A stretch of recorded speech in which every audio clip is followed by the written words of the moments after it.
नमस्कार मंडळी, स्वागत आहे निकिता फूड रसोईमध्ये. कसे आहात सगळे? चॅनलमध्ये न्यू असाल तर चॅनलला सबस्क्राईब करून जॉईन करून घ्या नवनवीन रेसिपीजसाठी. आणि फेसबुकवर बघत असाल तर नक्की फॉलो करा. तर आज मी इथे इन्स्टंट ढोकळा बनवला आहे, सुपर सॉफ्ट असा. तर त्यासाठी मी सगळ्यात आधी इथे एक मोठी वाटी भरून बेसन पीठ घेऊन घेतलेलं आहे. आणि हे बेसन पीठ आपलं नॉर्मलच बेसन पीठ आहे, जे आपण घरी यूज करतो. आणि एकदा याला चांगलं मी या विस्करच्या मदतीने मिक्स करून घेतलं आहे पीठ. आणि त्यामध्ये मी 1 चमचा भरून इथे हिरवी मिरची ठेचून घेतलेली आहे. सोबतच मी इथे एक छोटा चमचा साखर घेऊन घेतलेली आहे. त्यानंतर चवीनुसार मी यामध्ये मीठ ॲड करून घेतलं आहे. आणि इथे मी अर्धा लिंबूचा रस घालून घेतलेला आहे. सोबतच मी इथे 1 चमचा भरून तेल घेतलेलं आहे, 1 मोठा चमचा भरून. आणि एकदा याला ना आपल्याला सगळं एकजीव करून घ्यायचं आहे. चांगलं याला मिक्स करून घेतलं मी. तर व्यवस्थित आपल्याला या विस्करने ना याला चांगलं मिक्स करून घ्यायचं आहे. आणि एकदा का हे मिक्स झालं की त्यानंतर आपल्याला मग गरजेनुसार यामध्ये पाणी थोडं ॲड करून हे चांगलं आपल्याला विस्क करून घ्यायचं आहे. आणि याला जितकं आपल्याला फेटता येईल ना तितकं आपल्याला फेटायचं आहे, की ज्याच्याने ना आपला हा जो ढोकळा आहे ना खूप जास्त असा मग मऊ होतो आणि सॉफ्ट बनतो. तर याला खूप आपल्याला चांगल्या रीतीने ना मिक्स करून घ्यायचं आहे, म्हणजे फेटून घ्यायचं आहे. तर अशा प्रकारची मी कन्सिस्टन्सी करून घेतलेली आहे, बघू शकता तुम्ही इथे. थोडीशी थिक जरी ठेवली तरी हरकत नाही, पण खूप जास्तही थिक नाही ठेवायची आहे. तर थोडा वेळ मी याला आता बाजूला ठेवते. आणि सोबतच इथे मी आता ही प्लेट आहे तिला तयार करून घेते. तर इथे मी ही अशा प्रकारची प्लेट घेतलेली आहे. आणि सोबतच मी एका बाजूला कढईमध्ये पाणी घेऊन त्यामध्ये असा एक स्टँड ठेवून हे पाणी उकळायला ठेवून दिलेलं आहे 5 मिनटापूर्वी. तर इथे मी थोडं तेल घेऊन घेतलं आहे प्लेटमध्ये. आणि ते सगळ्या बाजूने आपल्याला पसरवून घ्यायचं आहे, की जेणेकरून आपला ढोकळा हा चिटकला नाही पाहिजे. त्यानंतर मी पुन्हा एकदा याला ना चांगलं एकदा फेटून घेतलं. आणि यामध्ये पाव चमचा मी खाण्याचा जो सोडा असतो तो ॲड करून घेतला आहे. आणि सोडा घातल्यानंतर आपल्याला याला खूप फेटायचं नाही आहे, फक्त सोडा मिक्स करण्या इतकंच याला मिक्स करायचं आहे. त्यानंतर इथे मी एक इनोचं सॅशे घेतलं आहे, जे एक इनोचं पॅकेट येतं ते. आणि हे पूर्ण एक इनोचं पॅकेट मी यामध्ये घालून घेतलेलं आहे. आणि याला देखील आपल्याला खूप मिक्स न करता फक्त एकचदा याला फक्त इनो सगळीकडे मिक्स होईपर्यंत याला आपल्याला मिक्स करून घ्यायचं आहे छान असं. तर बघू शकता इनो आणि सोडा घातल्यानंतर हे पीठ आपलं थोडंसं फुलून आलेलं आहे.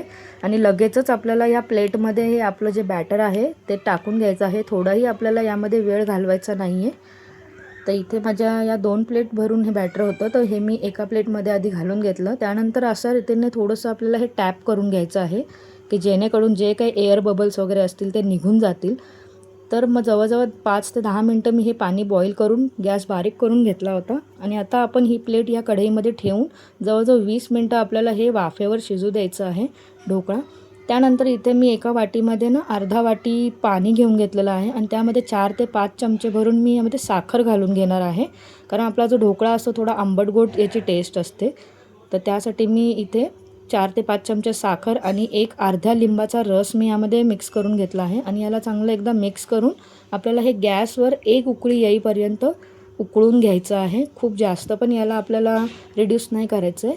आपल्याला फक्त गोड आंबट पाणी यामध्ये घालायचं आहे. तर एक उकळी आली की आपल्याला गॅस हा बंद करून द्यायचा आहे.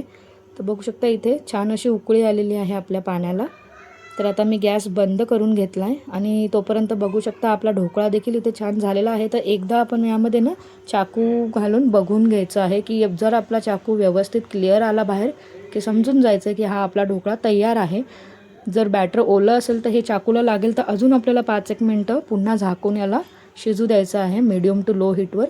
त्यानंतर आता मी इथे फोडणीची तयारी करून घेणार आहे. पण आपला ढोकळा मी इथे ना कट करून घेते. जोपर्यंत फोडणीची तयारी करणार ना त्याआधी आपल्याला यामध्ये जे आपण पाणी तयार केलेलं आहे गोड आणि आंबट ते यामध्ये घालून घ्यायचं आहे, म्हणजे की ते पूर्णपणे मुरतं छान. तर मी इथे ना ढोकळ्याला अशा स्क्वेअर पीसेसमध्ये कट करून घेतलं. आणि त्यानंतर आपल्याला हे जे आपलं पाणी आहे ना ते मी यामध्ये ॲड करून देणार आहे, म्हणजे की आपण फोडणी बनवणार तेवढ्या वेळापर्यंत हे पाणी छान असं ढोकळ्यांमध्ये मुरतं आणि ढोकळ्याला आतपर्यंत मग छान आंबट गोड टेस्ट लागते. ते इथे मी हे चांगले छान असे स्क्वेअर पीसेस करून घेतलेले आहे. त्यानंतर हे पाणी जे आहे थोडंसं थंड देखील झालेलं आहे. तर आता मी हे यामध्ये घालून घेणार आहे. जितकं आपल्याला गरज असेल तितकं आपण हे पाणी यामध्ये घालून घ्यायचं आहे. सर्वीकडे आपले ढोकळे असे पाण्याने भिजले गेले पाहिजे. खूप जास्तही नाही घालायचे, नाही तर मग ढोकळे परत आपले एकदम जास्त असे ओलसर होऊन जाणार. तर इथे मी कढईमध्ये ना हे आपलं जो पॅन आहे तडका पॅन, त्यामध्ये मी तेल घेऊन घेतलेलं आहे 2 ते 3 चमचे. त्यामध्ये मी थोडंसं हिंग घातलं आहे आणि मी मोहरी आधीच घालून घेतली होती. तर मोहरी घातली, ती थोडी तडतडली की त्यानंतर मी यामध्ये ना काही हिरव्या मिरच्या बारीक कापून घातल्या आहे. या ऑप्शनल आहेत, आवडत असतील तर घाला, नाही तर स्किप केलं तरी चालेल. त्यानंतर इथे मी कढीपत्ता आणि थोडेसे तीळ देखील घातले आहे. तीळने पण खूप छान टेस्ट येते आणि छान अशी आपली खमंग ही फोडणी तयार आहे. तर मी आता गॅस बंद करून घेतला आहे इथं आणि आपले हे ढोकळे पण याच्यामध्ये हे पाणी चांगलं मुरलं आहे. 5 मिनटं झालेले आहे. त्यानंतर मस्त आपल्याला हा तडका ढोकळ्यांवर घालून घ्यायचा आहे खमंग असा. तर मी इथे पूर्णपणे हे घालून घेते आणि आपले हे ढोकळे तयार आहे इन्स्टंट. तर बघू शकता, हे आपण कुठल्याही चटणीबरोबर किंवा सॉससोबत सर्व करू शकतो किंवा असे देखील हे खायला खूप छान लागतात. तर नक्की एकदा ट्राय करून बघा आणि याला काही जास्त फार वेळ पण लागत नाही आणि कमीत कमी साहित्यामध्ये हे ढोकळे बनून तयार होऊन जातात. तर नक्की एकदा रेसिपी ट्राय करून बघा आणि माझी रेसिपी ही कशी वाटली आहे ते नक्की मला कमेंट करून कळवा. चला तर भेटूया नेक्स्ट व्हिडिओमध्ये. तोपर्यंत बाय बाय.